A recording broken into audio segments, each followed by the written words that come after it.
अब थोड़ी सी चर्चा इस पे। आत्मयोग क्या होता है? हमें बहुत आसान लगता है हमारी कौम। आत्मयोग आपकी भाषा में शादी, विवाह। हमारी कौम को ये सबसे आसान काम लगता है। जैसे पड़ोसी के घर में बहू आई, हमारी मां को भी कुछ होना शुरू हो जाता है।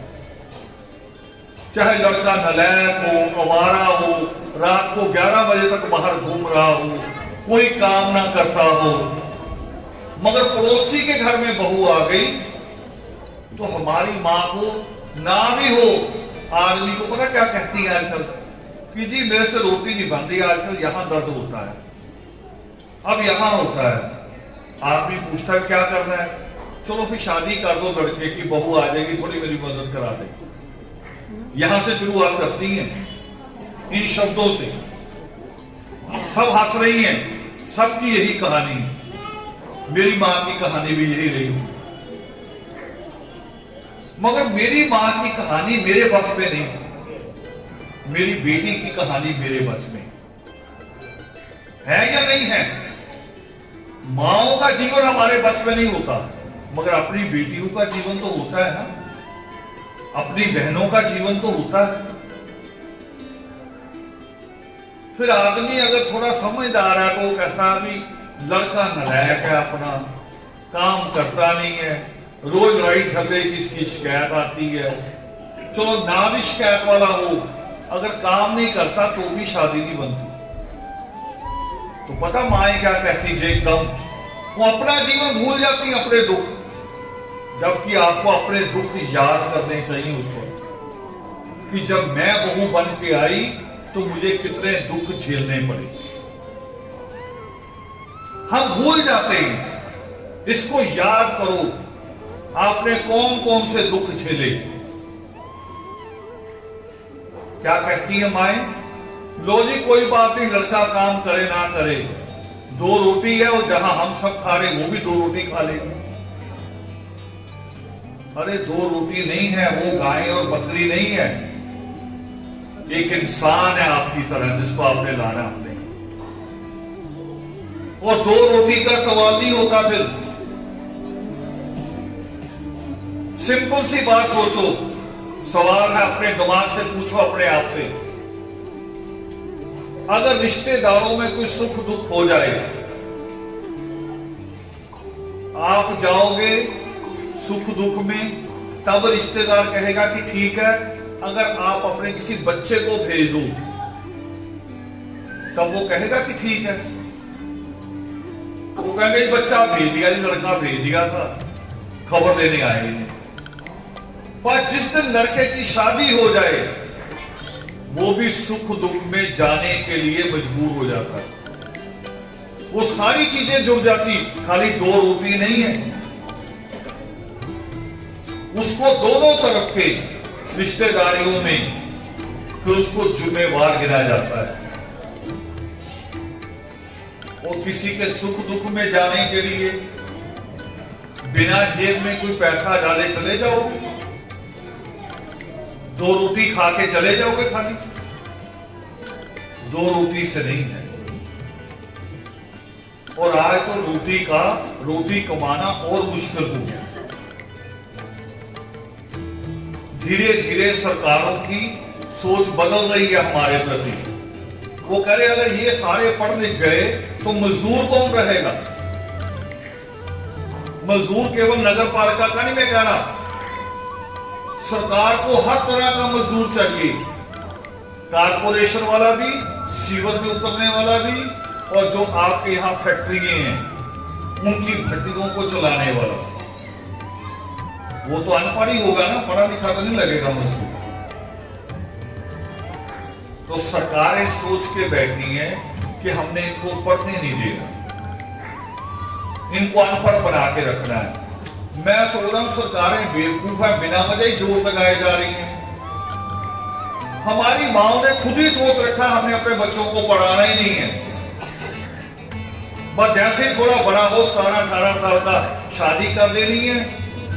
जैसे हमने बच्चे पैदा किए फिर ये बच्चे पैदा करेगा, यानी जानवरों की तरह जीवन, और कुछ भी नहीं, जानवरों जैसा जीवन। अभी दिल्ली में एक सेमिनार था पिछले महीने 16 तारीख को, हॉलैंड से एक अंग्रेज लेडी उसमें आई, और कितनी उम्र होगी उसकी, मेरा मोटा मोटा अनुमान था कि 80 के करीब उसकी उम्र होगी। वो आई तो किसी लड़के ने उठ के जाके जल्दी से उसका हाथ पकड़ा, भी सीढ़ियां चढ़ा रहे, 4-5 सीढ़ियां। वो कही नहीं हटो, मैं खुद चढ़ूंगा। ना उसके हाथ में कोई लाठी, बिना सहारे के वो, मगर धीरे धीरे चढ़ी अपनी हिम्मत से चढ़ के आई बैठी। तो मेरे साथी मुझे कहने लगे, हमारे साथ कई प्रोफेसर थे, अपने बच्चे,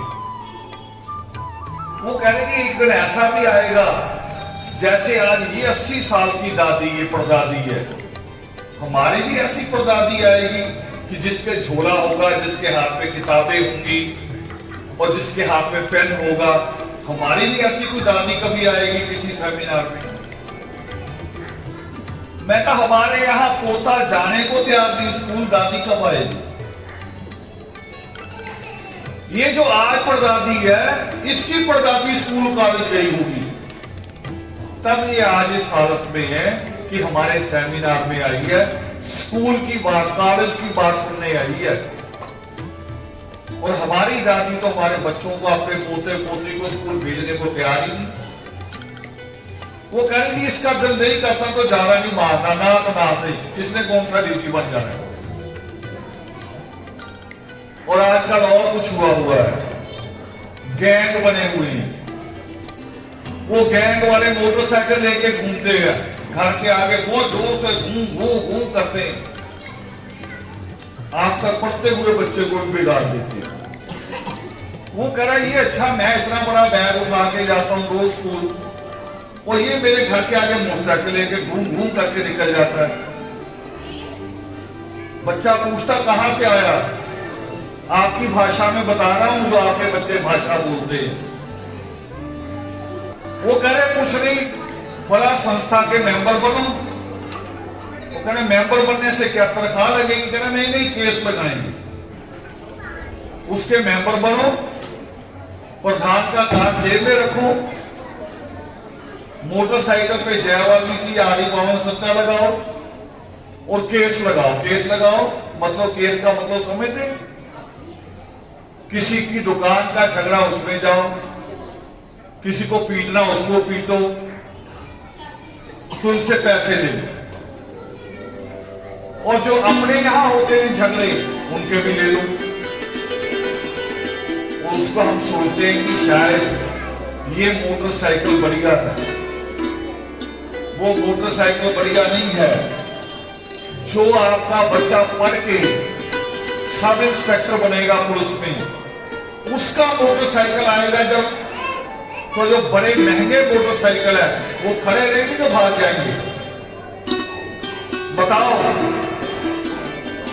पुलिस वाले का सस्ता मोटरसाइकिल आएगा, और जो आप लाख रुपए का मोटरसाइकिल लेके दे रही हैं, वो खड़े रहेंगे तो भाग जाएंगे। किसके मोटरसाइकिल में ताकत है? जिसने पढ़ाई की। सृष्टिकर्ता वाल्मीकि दयावान की कलम को जिसने अपनाया, ये करो, और इसमें कोई मुर्गा नहीं काटना पड़ेगा, कोई बकरा नहीं काटना पड़ेगा। तो आत्म योग जो होता, आत्म योग, वो उतना हल्का नहीं है जितना आप सोचते हैं कि 2 रोटी का ही सवाल है। 2 रोटी का सवाल नहीं है। पहले तो 2 परिवारों का मिलन होता है, केवल 2 लोगों का नहीं, लड़का लड़की का नहीं, 2 परिवारों का, परिवारों के आगे परिवारों का, उनका मिलन होता है। और फिर 2-3 साल बाद उन्हीं पति पत्नी ने आगे मां बाप के रूप में बदल जाना है। यानी उन्होंने उनको अगली नस्ल दे के जानी है। जिन्होंने अगली नस्ल देनी है वो 2 रोटी वाले नहीं होने चाहिए, वो 2-3 डिग्री वाले होने चाहिए। 2 रोटी वाले नहीं, 2-3 डिग्री वाले। और आज मैं जिस परिवार की 17वीं सालगिरह जो हो रही उनकी आत्मयोग की, उस परिवार के में आया हूं, जिस परिवार में पिछले कई सालों से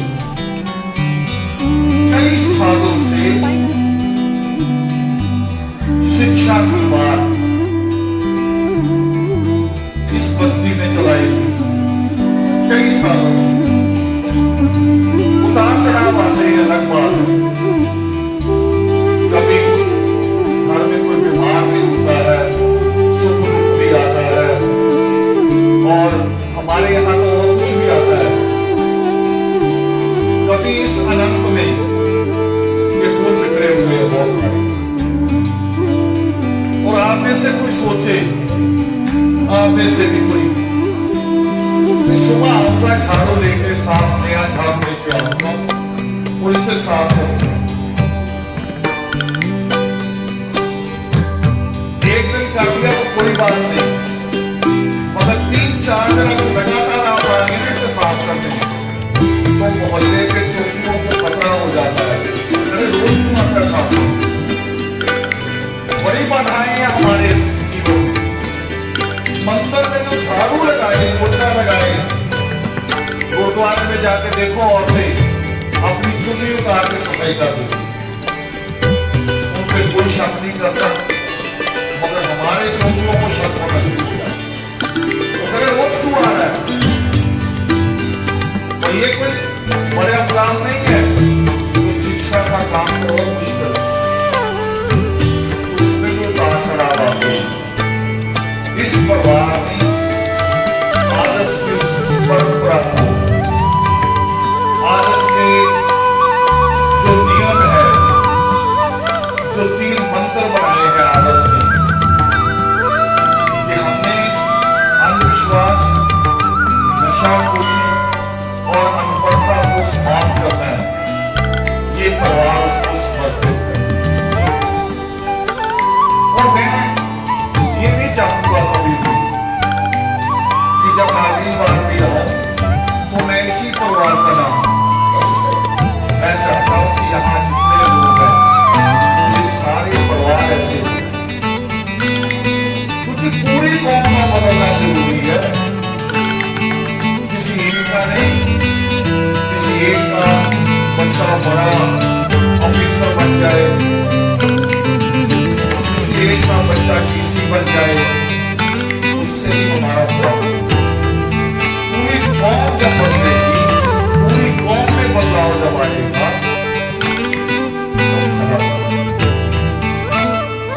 एक दीवार में छत खड़ी हो सकती है, एक दीवार में छत नहीं खड़ी होती, 4 दीवारों पे छत खड़ी होती है, उससे भी ज्यादा होती है। जब रसोई निकालते हैं तो उसकी अपनी दीवारें होती हैं, सीढ़ी खड़ी करते हैं तो उसका अपना सहारा होता है, हर चीज का। तो इस किसी एक दीवार के बनने से छत नहीं बनेगी। हम उस बुलंदी पे नहीं आ पाएंगे, सारे पिलर खड़े होने चाहिए।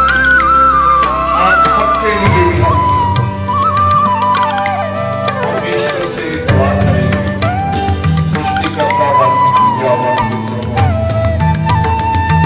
कि जो ताकत परमेश्वर ने बाबा साहब को हिम्मत दी, हौसला दिया, वो हमारे हर घर में हमारे बच्चों को दिया। और बाबा साहब अम्बेडकर कहते हैं, मैं छोड़ जाती कि महाकलाम का जब भाषण हुआ, उस भाषण में बाबा साहब अम्बेडकर ने लाइन, उनको पूछा लोगों ने कि आपकी इतनी हिम्मत कहां से आती है कि ठीक है नगर पालिका में प्रस्ताव पास हुआ और अब आप सड़क पे आ रहे हैं, पत्थर चल रहे हैं, तो कह रहे होंगे मेरे पिताजी रात को कहा करते थे खाने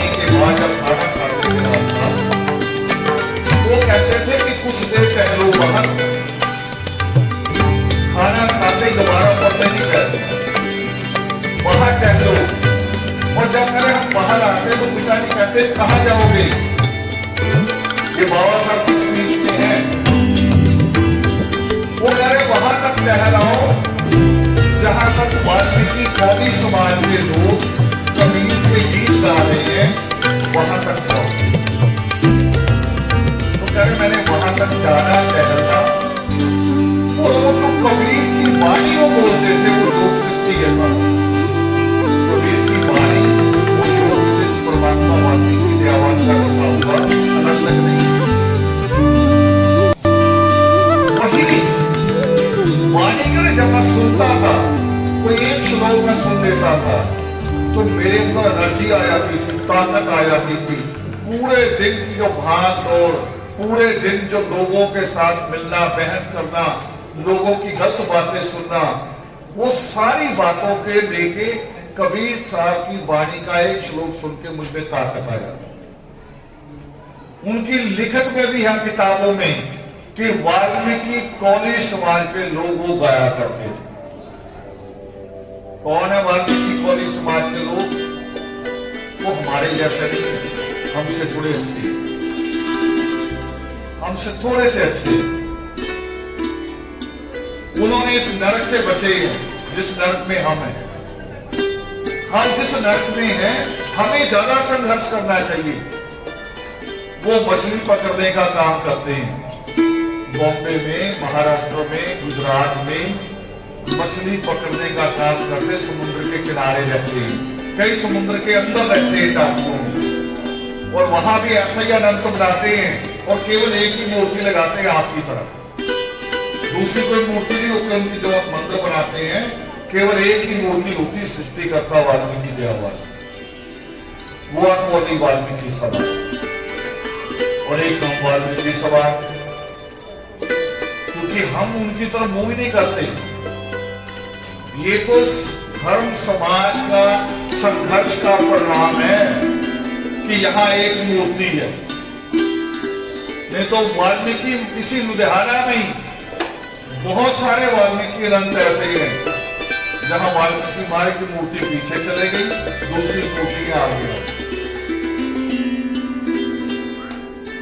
नकुशनगर है, फतेहगढ़ मोहल्ला जिसे कहते हैं, फतेहगढ़ मोहल्ला अच्छा भला वाल्मीकि रंग था, मगर सूदखोर परिवार ने उसकी सेवा के बहाने 5 मूर्तियां और लगा दी,